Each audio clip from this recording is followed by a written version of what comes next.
Welcome back to Inhibition. Today's topic, socialism.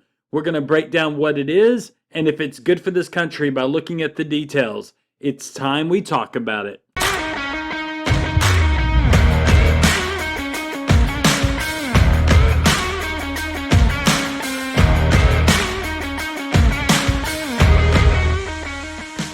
Alright, thank you so much for joining the channel today. If you're new here, go ahead and hit that subscribe button. We post new videos every single week related to conservative politics and topics in the news. So if you're interested, hit that subscribe button so you do not miss a video and hit that notification bell. Let's jump into the topic. Socialism. First of all, we need to talk about what it is. So many people talk about socialism or use that word and have no idea what it actually means. So we're going to break down what that means. And socialism, by the textbook definition, is any of various economic and political theories advocating collective or governmental ownership and administration of the means of production and the distribution of goods. So it's the collective and governmental ownership and administration of the means of production and the distribution of goods. So that phrase, means of production, might be a new phrase to you. So let's talk about what the means of production actually means. So means of production are physical items that are needed to produce economic value, such as factories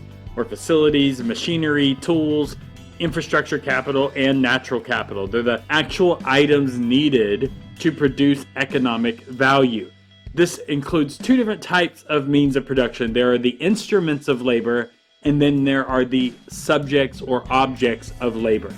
The instruments of labor are the factory, the tools, the vehicles, the trains, airplanes, the energy, utilities, education, people who use the tools to create the product. It's the instruments that are used to actually do the labor. And then there's the subjects or objects of labor. These are the natural resources like timber, coal, land, oil, water, minerals, wind, and also raw materials like yarn in a textile mill. So you've got the instrument of labor, which are the instruments or the things used to do the labor, and the subjects of labor, which are the things that those tools work on. So to give you an example of this, let's say we have this worker here. This is our worker, and she is clearly in some sort of building room or factory, and she is working. She has a drill in her hand, and she's doing work with some wood. Now, we can see here the drill in her hand. That is one of the instruments of labor. It is tools. So she's sitting there, she's working with tools. The glasses that she's wearing, the earphones that she's wearing, those are all instruments of labor. The building she's in, the factory room itself, that is an instrument of labor. The table is the instrument of labor. The lights, everything, the sander on the table, all of the things that she needs to do this project and work on this wood, it is all considered the instruments of labor. Then you have the subject or objects of the labor. It's what she is using the instruments of labor on. In this case, it is the wood that is sitting here on this table. She is using that drill and she's using that sander and she's working on the wood. The wood itself here is the object of labor. And when the instruments of labor are used on the objects of labor by the worker, a good or a product is produced like this fence. So what happens, this is the means of production. The product, what is being produced, the means of that production is indeed the instruments of labor and the subject of labor that the worker is using. And if we go back to our definition of socialism, again, it's various economic and political theories advocating for the collective or governmental ownership and administration of the means of production and distribution of goods. So those means of production, both the instruments of labor, like the drill that she's holding, or like the factory that she's in, or even the table, or the sander, or even the safety glasses, every bit of those instruments of labor, as well as the subject of labor, which is the wood itself, all of that is collectively or governmentally owned. It's not owned by the individual who owns the company or the individual person who may have started the company. It is owned collectively by the workers or by the government. Now, what is this talking about? It says by the government or by the workers. Are we talking about state ownership here where the government owns all of the businesses, or worker ownership where the workers own all of the businesses, or is this voluntary? Is it being forced? We're going to break down some of those details about socialism, so this will make even more sense. Now, I want to point out before we jump into this, there are people on both sides of the fence. Some that advocate for state ownership, some that advocate for worker ownership. And then, of course, you even have people who argue that it's voluntary. Of course, true socialism isn't voluntary, and we're going to see that here in just a moment. But I'm going to show you someone who is arguing for worker ownership. Let's listen to what he has to say. The debate of how much to redistribute wealth is a separate debate altogether, but the fundamental tenet of socialism is control of the means of production by the workers. The idea that a worker is entitled to the full product of their labor. This is manifested in the real world in the example of worker cooperatives, employee-owned businesses, and so on. So setting aside any notions of wealth redistribution, someone already asked about that, what is so immoral about believing that a worker is entitled to the full value of their labor, especially given that such enterprises organized in such a way have been shown to be more effective than traditionally capitalistically organized business. I reject state socialism personally. What I'm referring to is specifically, for example, the term given is worker cooperatives. The most prominent example, the Mondragon Corporation in Spain, owned there is no investor or capitalist group that owns the profits. When the company turns a profit, that profit is distributed among the workers. This guy is arguing for worker-owned businesses, worker cooperatives. And what we really need to understand is that this guy is actually arguing for voluntary worker cooperatives. We know that further in that clip, and you can go find that clip online. It's actually a conversation that he's asking a question to Ben Shapiro, and Ben Shapiro asks him, do you mean this as in voluntary? And he says yes. Well, voluntary isn't actually socialism. If socialism is simply worker control of the means of production, as in a worker co-op that is voluntary, then people are perfectly free to have those under a laissez-faire capitalist government that protects private property rights. You can actually have those. As a matter of fact, we would all agree that the United States is a capitalist country. However, we have worker co-ops and worker controlled businesses right here in America. You may not realize that, but there are quite a few worker co-ops or worker controlled businesses right here in America, and we agree that the U.S. operates under laissez-faire capitalists. So let's look at some of those examples of some of those worker co-ops. This is Three Cross Fermentation Co-op. It's a brewery that brews beer. You can see over here their address. They are located in Massachusetts. And so this is in America. This is an American company. And notice they have the word co-op in their name. Three Cross Fermentation Co-op. If you go up here in their website and click cooperate, you're going to see this field that's going to pop up that's going to actually break down what they are and how they run their business.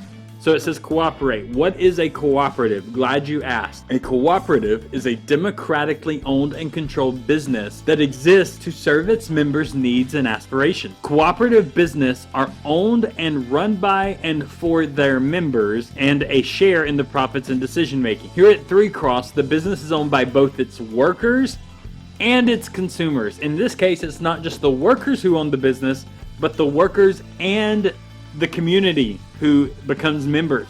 So it's open to the entire community. Each group elects representatives to the board of directors to help steer the business with input from the membership as a whole. Unlike a traditional corporation, each member has an equal vote in the affairs of the cooperative, regardless of the amount of their capital investment. In the case of really important decisions like changing the business's core mission, all members have an equal say in the final outcome. What's interesting is it says that the members, who are the workers as well as people in the community, share in the profits. If there is profits in this company, it doesn't go to the company directly or the CEO, because there is no CEO, it goes to the worker. Now, this may sound great to you, and under capitalism, you are free to set up your company this way if you choose. You are free to do that. It is completely okay within capitalism. This by itself is not socialism. This isn't the only company set up like that. Let's look at another one that's set up like this. So this is a bookkeeping cooperative. Now, if you didn't catch it, a bookkeeping cooperative, it's ABC, which is very clever. But this is actually a bookkeeping and accounting service that does accounting and bookkeeping services for cooperatives, nonprofits, freelancers, and small businesses. They work as consultants and keep up financial systems and all of that. It's a accounting firm, but they are set up as a worker cooperative.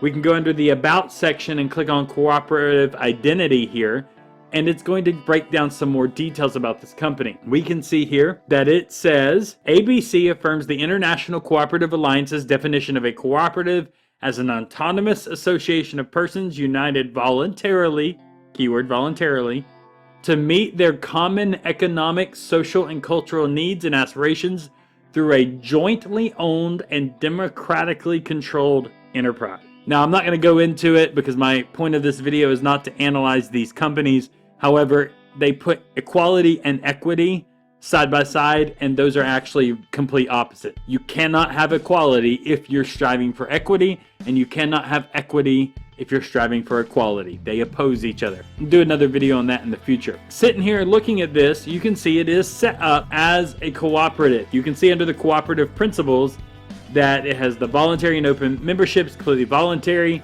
But then it says the democratic member controlled cooperatives are democratic organizations controlled by their members who actively participate in setting their policies and making decisions. And so it lists out here that cooperatives have equal voting rights, the members have equal voting rights, one member, one vote, and it's organized in a democratic manner. And then even with the economic participation, it breaks it down that they share in the profits when there are profits.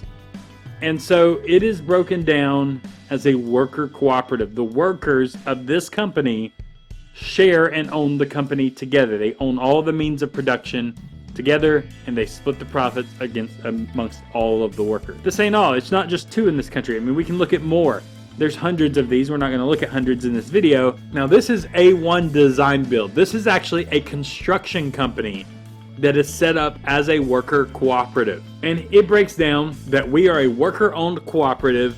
It says A1 Design Build is equally owned and democratically governed by the people who work here. Worker owners also share equally in the profit of the company. When we converted our business model in 2017, we started with 5 worker owners. Ownership is available to all employees as they meet eligibility requirements.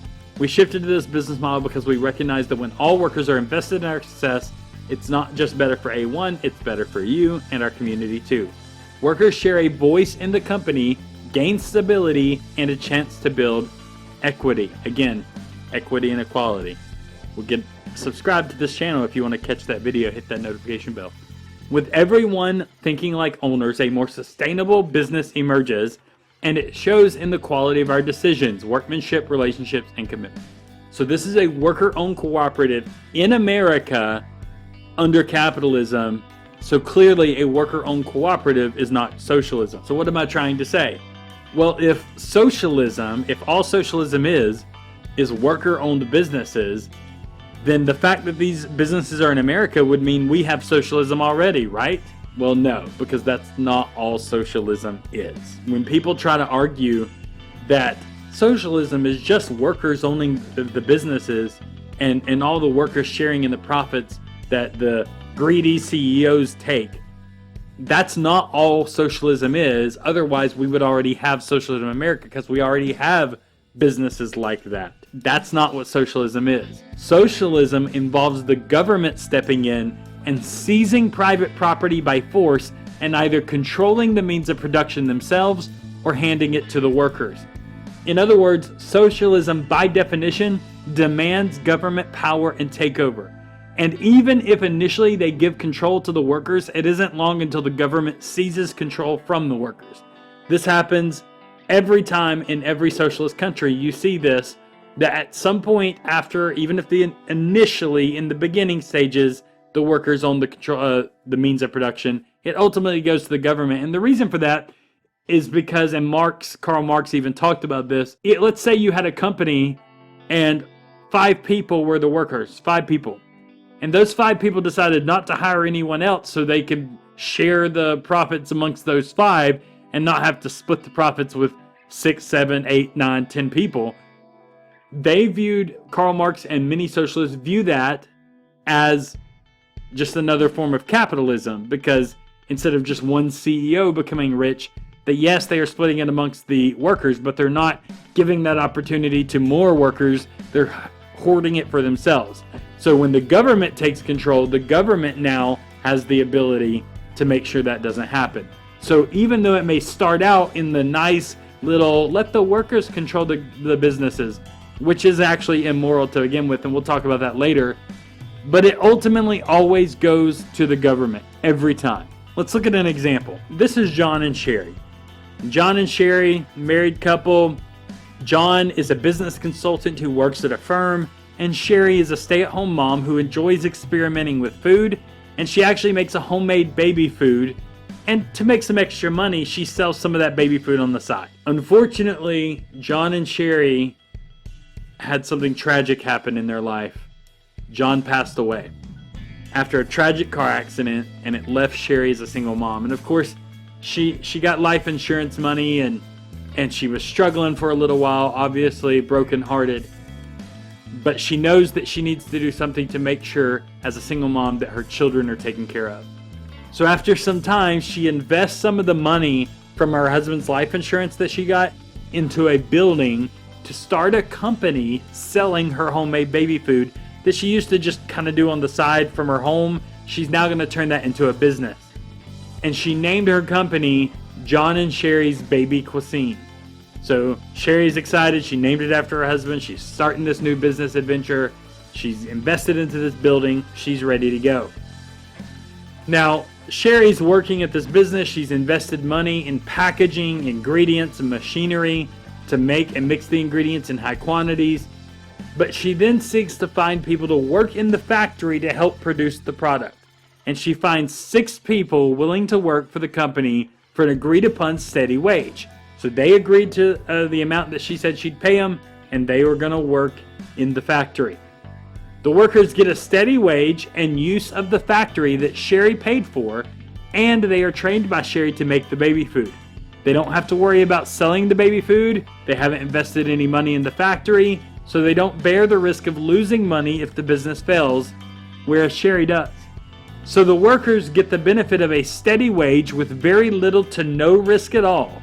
They consider the deal to be in their interest, which is why they agreed to it to begin with. They view this as a beneficial arrangement. They get a steady wage to take care of their family with the money, and they agreed to that wage. Sherry gets the benefit of having them be able to produce the baby food that she needs, so she gets more output. It's a benefit and a win for all. Sherry focuses her energy on designing the packaging, marketing, maintaining the factory, training the workers, managing the cash flow of her business, and finding new customers rather than actually working in the factory. She hired these 6 other people who work in the factory to do that. She takes money that she could have used personally and spends it on paying the workers in the factory, so she's freed up to do the other work that is needed. Sherry gets no steady wage from the company. Her earnings are based on her ability to get customers and run her business well. Just like when she sold baby food alone when her husband was alive for some extra money. When she was selling that alone from her home when her husband was alive, she was responsible. The only money she got was if she put herself out there to sell it. She would make no money if she didn't actually do the work to run it well, to make it well, to make sure she kept up with demand, and to tell people and try to find customers who would buy it. So it's the same process now that she's running a business, but she has the people making it, so she's freed up to get more customers and to focus her energy there. Now, she could suffer loss if she doesn't make enough to cover her business expenses. She does well or suffers based on how much value she adds or subtracts from her company's output relative to its total input, the cost of machinery, maintenance, wages, etc. So she is incentivized to run her business well and innovate to increase her business. This incentive pushes her to plan to expand her company and introduce new flavors, new products, and even new methods. Now, enter socialism. Sherry's not too happy about that. The government comes in and says Sherry no longer owns the company. The company now belongs to the workers or possibly even the community. Everyone in the company will vote on what to do with the factory she built with her own effort and money. Sherry may be kept as a manager and given a steady wage, or not, depending on the voters' wishes. Sherry's wage will be set by the voters, and any profits will be distributed equally among the members of the company. The voters will determine the future direction of the workshop, and if the workshop even stays open at all.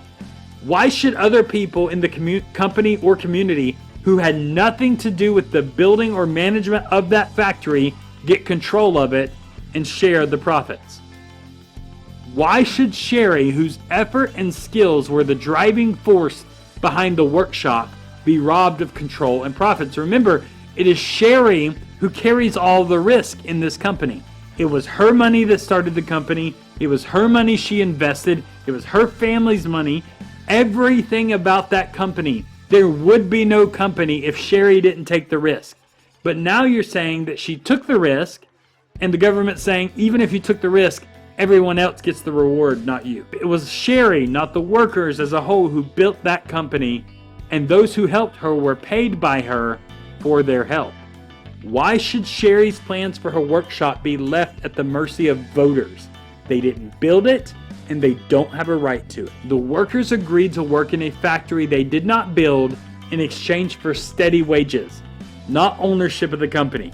It was Sherry who did the work of creating the factory, and Sherry who risked her money, not them.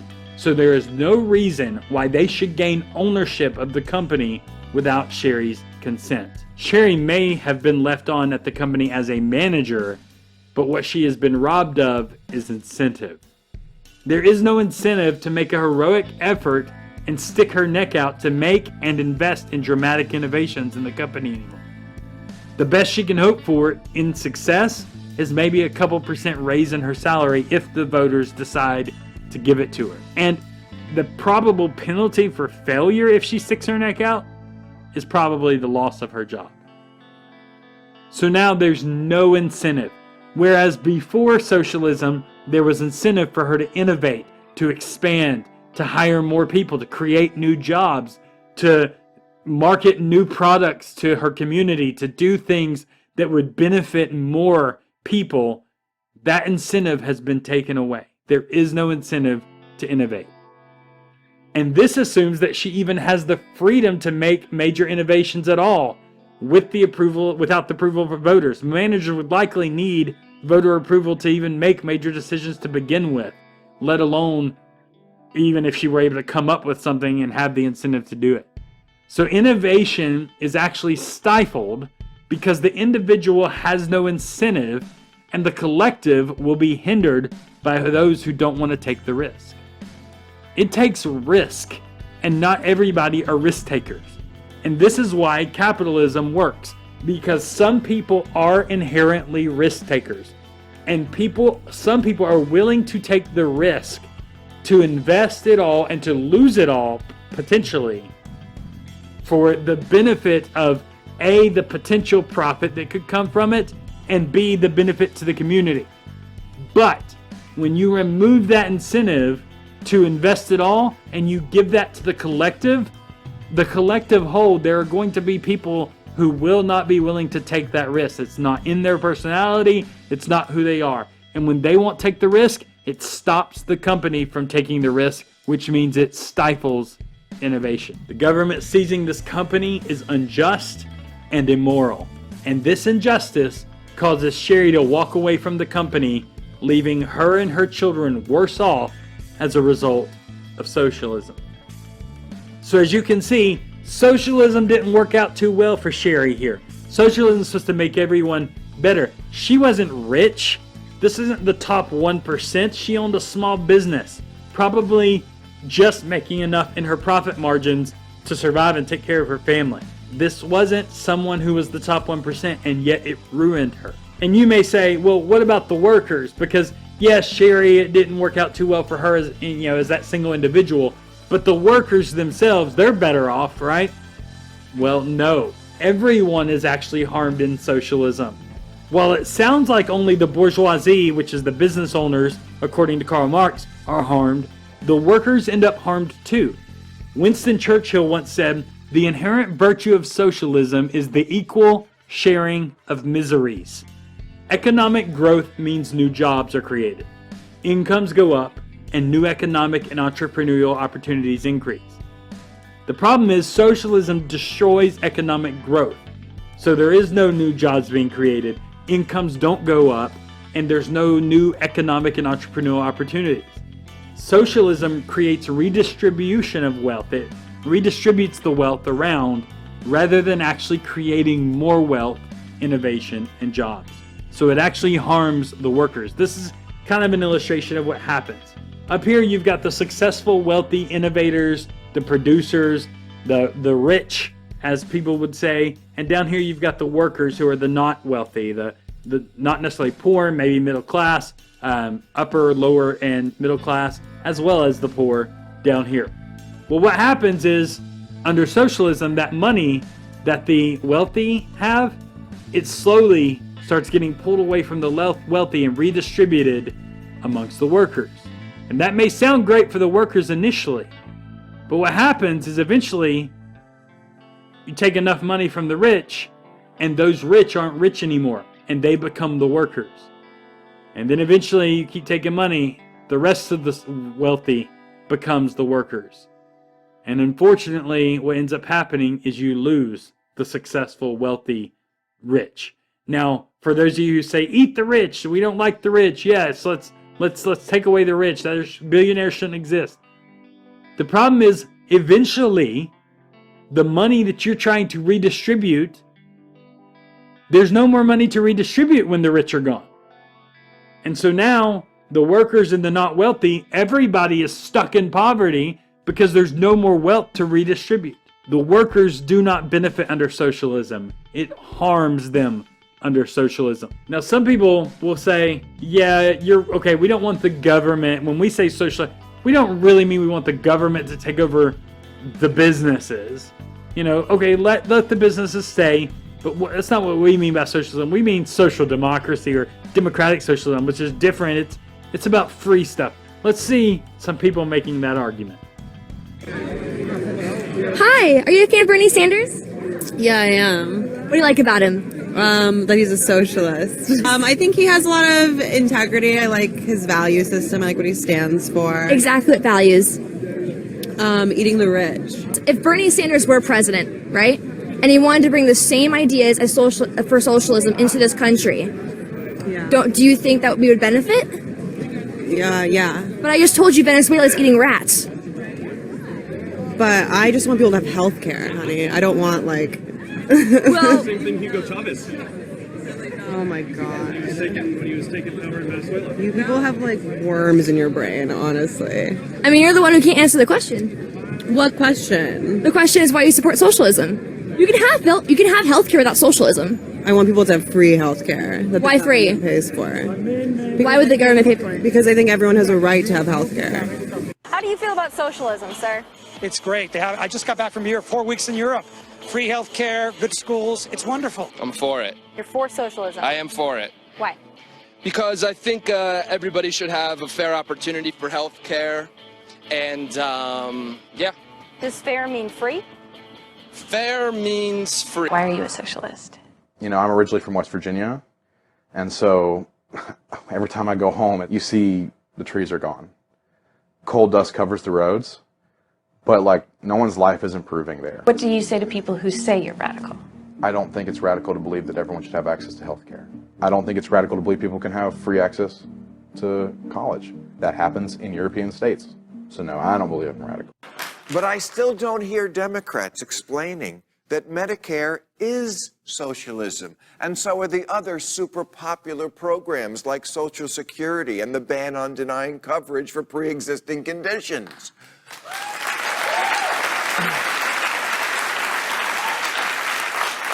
Trump just gave farmers a $12 billion bailout to make up for his stupid tariffs. We took tax money from some people, mostly in New York and California, and gave it to farmers.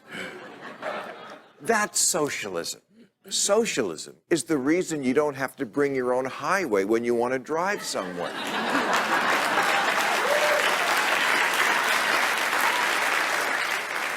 It's why there's a fire department to show up when you're burning Nike spread to the house.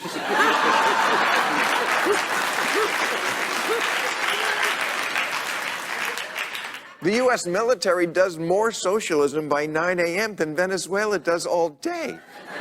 We build weapons that even the Pentagon says it doesn't want. That's a jobs program. Socialism. You're soaking in it.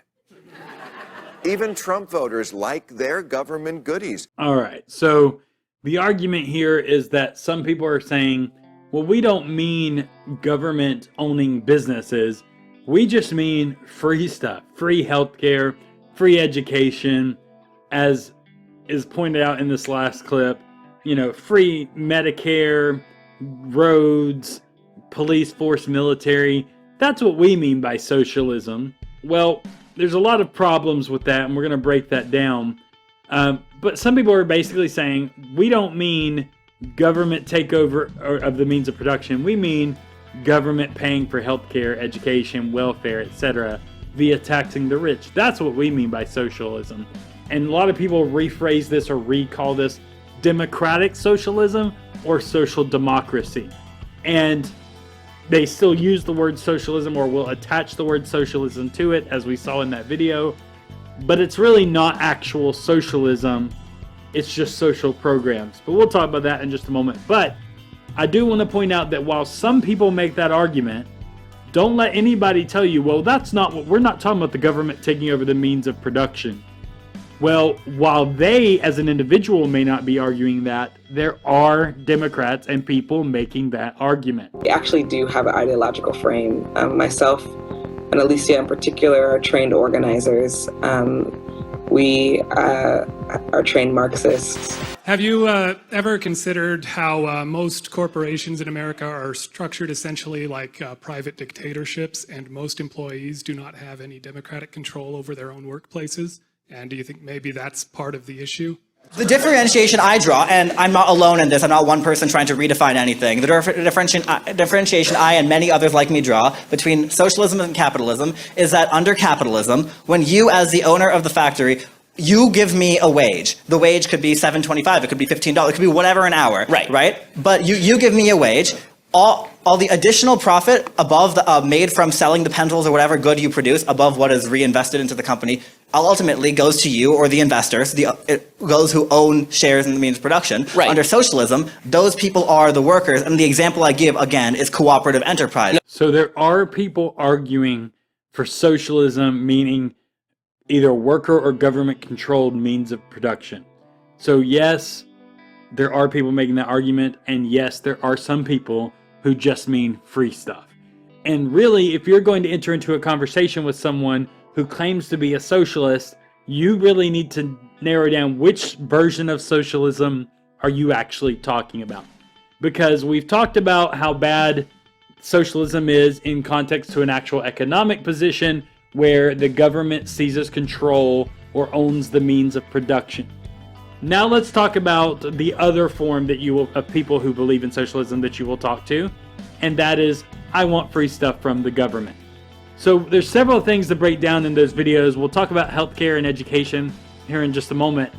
But I want to ask, are police, military, roads, etc., those things, are those socialism? Well, first of all, we are not a socialist country. We are a capitalist country. And we have those things. So clearly those things alone are not socialism. But we need to understand what a public good is. Public goods have two defining features. They are non-rivalrous and they're non-exclusionary. So non-rivalrous means one person's enjoyment or use of a good does not diminish the ability of other people to enjoy or use the same good. And non-exclusionary means that people cannot be prevented from enjoying or using the good. So, for example, non-rivalrous, if I drive on the road, it doesn't prevent or reduce or diminish your ability to drive on that road and enjoy the use of that same good. So public goods are defined in contrast to private goods, which are by definition both rivalrous and excludable. For example, a sandwich is a private good because one person's consumption removes its value for someone else. If I eat that sandwich, you can no longer enjoy that sandwich. Also, it's typically excludable to all individuals who are not willing to pay for that sandwich. So a sandwich is a private good. A public good is the opposite of that. It is non-rivalrous and non-excludable. So here's some examples of public goods. Police are a public good. If I call the police, you can still call the police and utilize the police force. Me using the police force does not prohibit or diminish your use of the police force. Also, anybody can call the police. It's non-exclusionary or non-excludable. You got military, roads, bridges, flood control system, clean air, street lighting, public parks. All of these things are public goods, and the government has a legitimate role in providing public goods to the public. So the government offering public goods is not socialism. It's just a legitimate role of government that is not inconsistent with capitalism. Now, what about Medicare, Medicaid, Social Security, welfare, things like that aren't necessarily public goods but are social programs? Socialism doesn't mean anything the government runs is socialism. Okay, the government can run something and it not be socialism.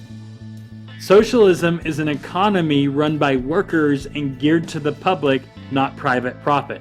Medicare, Medicaid, Social Security, nor welfare eliminate private profit from the healthcare system or from the economy, and it also does not cause workers to control businesses. So it is not socialism. They are, however, social programs, free things that the government offers. Now, there's a separate argument that can be had, and we'll do a future video on this channel about Medicare and Medicaid, so things like that. So if you're interested in that, hit that subscribe button so you don't, and the notification bell so you don't miss that video. Also, if you're getting value out of this and you're learning something out of this, hit that like button. So looking at this, the Medicare, Medicaid, Social Security, welfare, they're not socialism, but they are social programs. Now, people will say healthcare and education are a human right, and the government should provide for those things. They should tax the rich and take the rich's money. We heard in that video, she said, eat the rich. And obviously, that's a figure of speech, but the idea is that the rich are evil and should be destroyed. And so, healthcare and education are a human right. That's what they'll say. Well, let's define what a human right is, or define a right. The definition of right is a just claim or title, whether legal, prescriptive, or moral. So a right is a just claim or title, whether legal, prescriptive, or moral.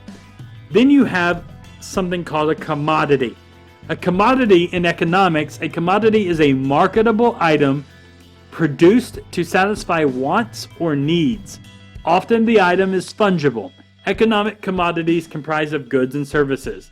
So fungible meaning it's capable of mutual substitution or interchangeable. There can be different quality, but it's interchangeable. For example, if I have one piece of gold and I buy it from this provider of gold, or I buy the same gold from this provider over here, they're interchangeable. They're still gold. It doesn't change just because I got it from a different company. It's the same concept. It can be different quality of gold, depending on how they took care of it, how they polished it. Like all the details, it could be different levels of gold or different levels of quality, but it's the same basic good. The same thing with services such as healthcare. Healthcare, no matter where I get the healthcare, I could get different quality of healthcare, but ultimately, if I get a root canal from this doctor and I get a root canal from this doctor, they're both root canals. It's the same procedure. So again, it is fungible. And so this actually is going to fall under the commodity side of things. And we're going to look at this. Let's compare rights versus commodities when it comes to healthcare and education. The top two lines here are about healthcare. So what is the right that you have in relation to healthcare? Well, you have the ability to take measures to ensure and better your own personal health. You have a right to take measures to ensure and better your own personal health. You also have a right to access and ability to purchase healthcare services of your choosing. That is your right. But the commodity is not the right. What is the commodity? Drugs, treatment, or services created at the risk and investment of a business owner. The business owner is the one who risked and invested to be able to produce and create those drugs, that treatment, those services. They're the ones carrying the risk. That is a commodity. You do not have a right to that commodity. You also don't have a right to insurance where a business owner invested and holds the risk in providing you insurance. It isn't a right. It is something you must pay for because it is a commodity. It is a good that is a commodity. Learn the difference between rights and commodities. What about in education? You have a right to educate yourself, to learn, and to be unimpeded in your education thereof. You have a right to seek further education. You have a right to learn. What you do not have a right to is the commodity. Well, what's the commodity? The degree from a university where a business has invested its resources to provide that education. You don't have a right to the commodity. You have a right to educate yourself and to learn. You don't have a right to the commodity. The commodity is separate. It's not a right. Do you get the difference between a right and a commodity? So you know you do not have a right to the government just giving you free healthcare. That is not a right. So you might say, well, okay, even if it is a commodity and not a right, what's wrong with the rich paying more taxes to cover the cost of helping other people?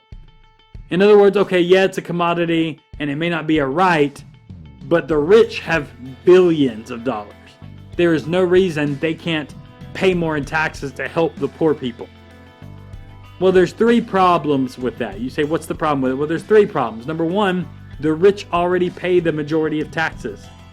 We'll look at that in just a moment. Also, the non-rich, when it comes to countries and places where this has been implemented, where all these free programs and free healthcare and free education, all these things have been given by the government for free, it isn't the rich who gets harmed. It is the non-rich, the poor, the middle class. They are the ones who pay more in taxes everywhere that this has ever happened. And number three, it's just simply immoral. So what do I mean the rich has already paid the majority of taxes? Well, according to the Institute on Taxation and Economic Policy, this is based on 2018 data, we can see here that this is broken down across the bottom with the lowest 20% of income earners, the second 20% of income earners, the middle 20% of income earners, the fourth 20%, that makes up 80%, and then it breaks it down to the next 15%, the next 4%, and then the top 1% of income earners. The red bars there represent the total percentage of all of the tax in this country for income, all that total income tax. This is the shares that they pay. As you can see from this, the top 20% of income earners pay 64.2% of the taxes. The top 20% pay 64.2%. You break that down a little bit more. The top 5% are paying 38% of the income taxes. The top 5% paying 38%. You can break that down even more and look at the bottom. The bottom 60% of income earners. The bottom 60% pay only 35.5% of the taxes, with the bottom 40% paying only 6.9% of the taxes paid in this country.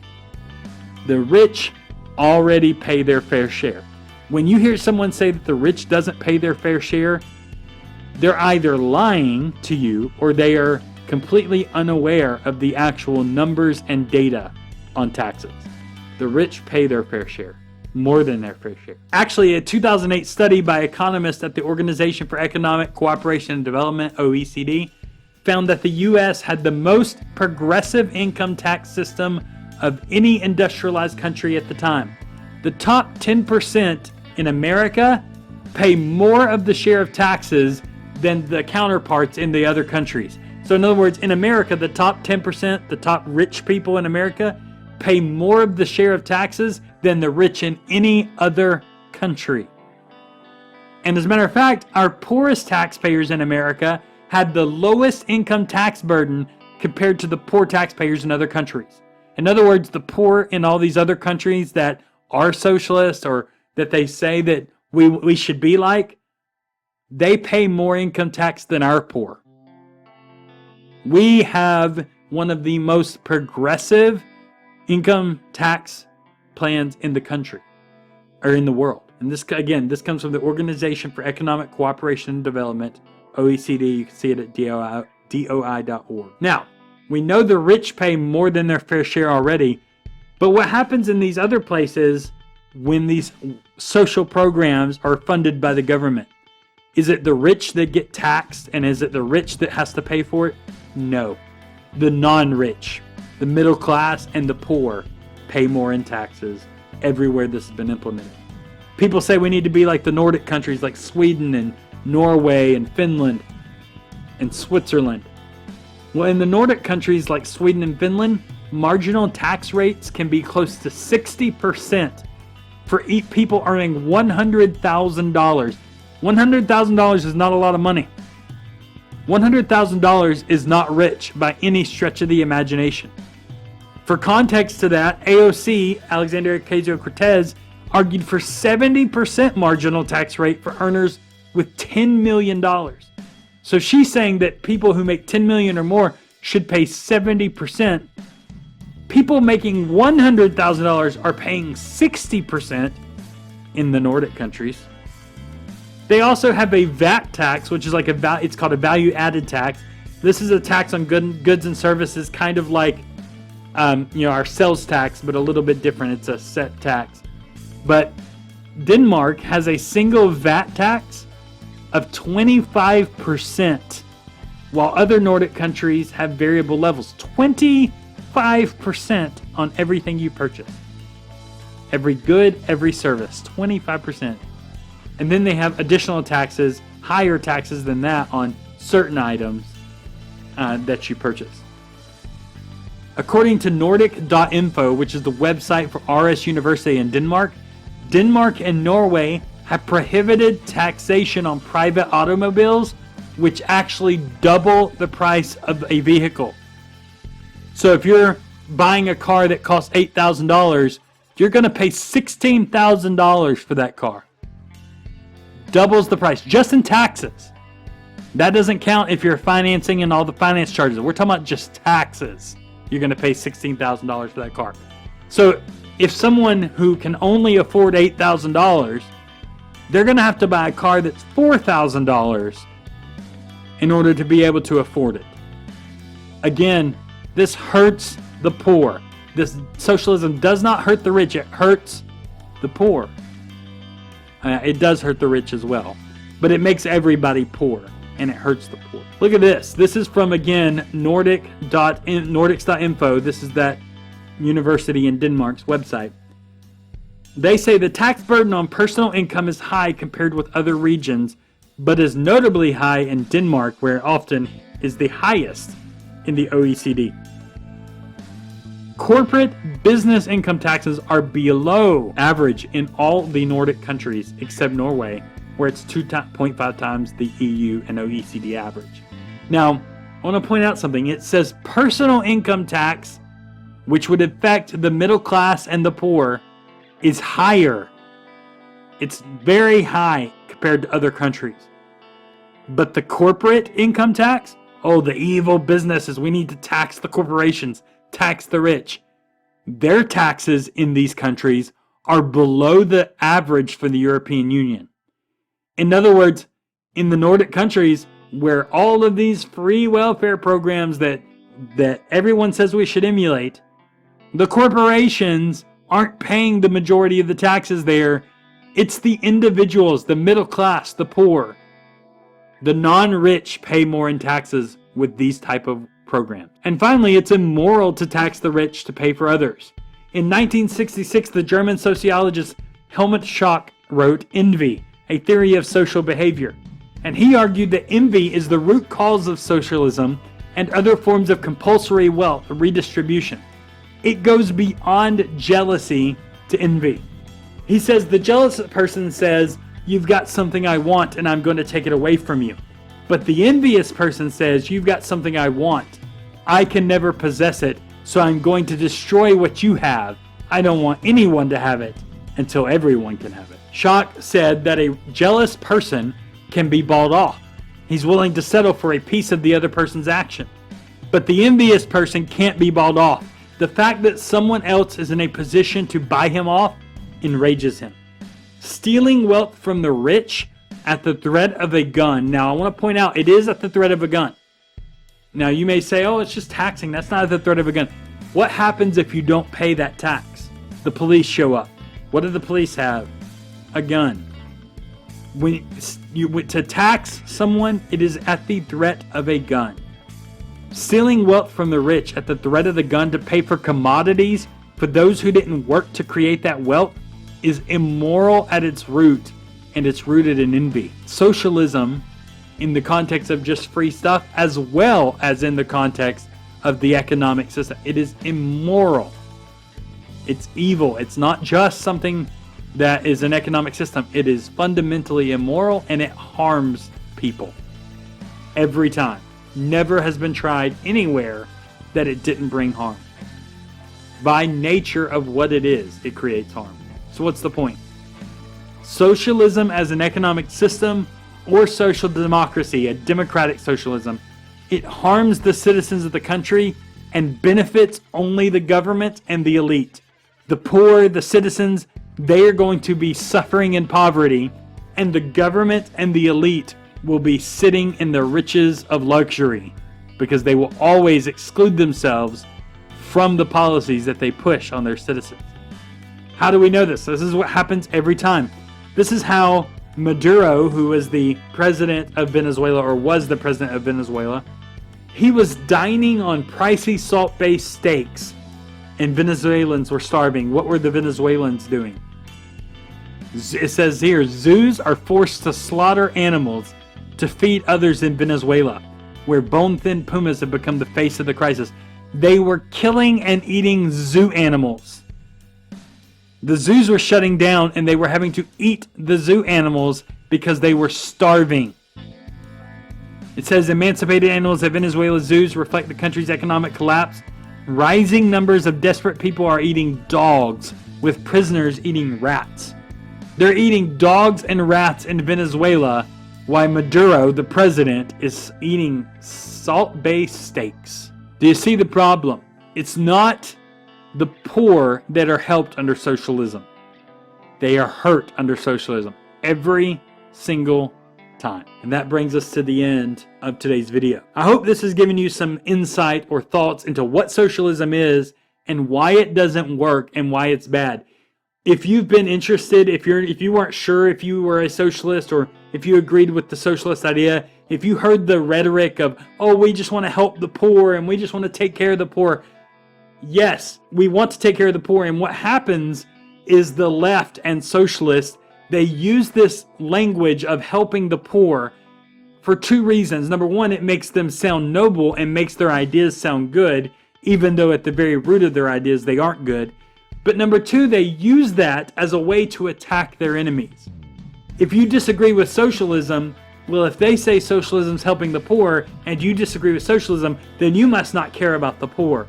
But the truth is, I disagree with socialism because I care about the poor. Socialism hurts the poor. It always has, and it always will. Hopefully this video gave you some talking points that you can talk to people, some information that you can use when you have conversations with people who are considering socialism. If you like this video, if you got value out of this, go ahead and hit that like button. Comment down below. Tell me what your thoughts on socialism is. If you're a socialist and you think socialism works, comment down below where you think that has worked before. Go ahead and engage in the comments. I'll respond. I'd love to have a conversation with you. Subscribe to the channel, hit like, and we'll talk to you next time. Thanks so much for watching. For more videos, click subscribe and hit that notification bell. And if you enjoyed the video, click that like button. See you next time.